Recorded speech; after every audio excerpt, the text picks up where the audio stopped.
Memento mori moment 7. Who made Moses a leader? Moses was born a Hebrew, but he grew up as the son of Pharaoh's daughter. He was educated in the royal court and learned how Egypt was governed. But Moses saw his own people suffering as slaves. He believed that if he gained the power of the royal court, he could save the Hebrews. He wanted to become their leader in Egypt and change the fate of his people. One day, Moses saw an Egyptian slave supervisor beating a Hebrew. He looked in every direction.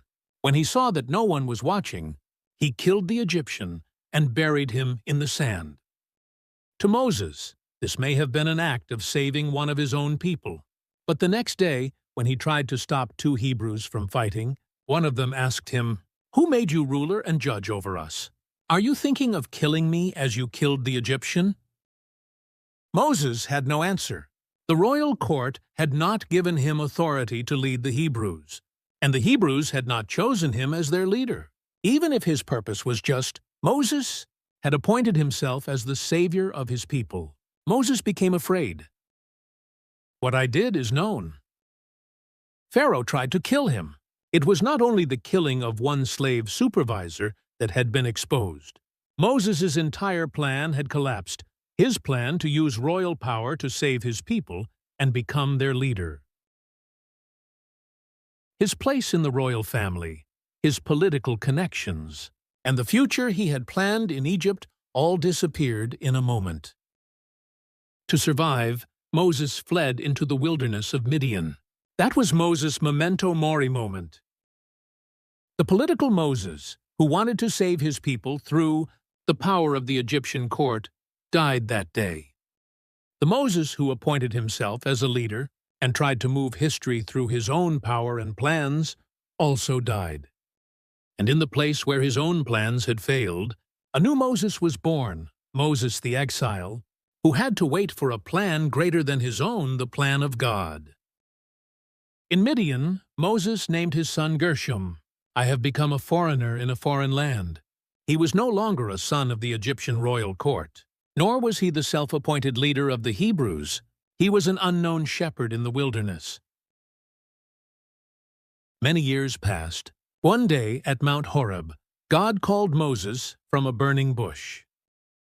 "I have indeed seen the suffering of my people in Egypt. I have heard their cry. So now I am sending you to Pharaoh to bring my people out of Egypt." At last, the old question received an answer. "Who made you ruler and judge over us?" Young Moses had no answer, but Moses in the wilderness could now answer. "I did not appoint myself. The one who saw the people suffering and heard their cry is sending me."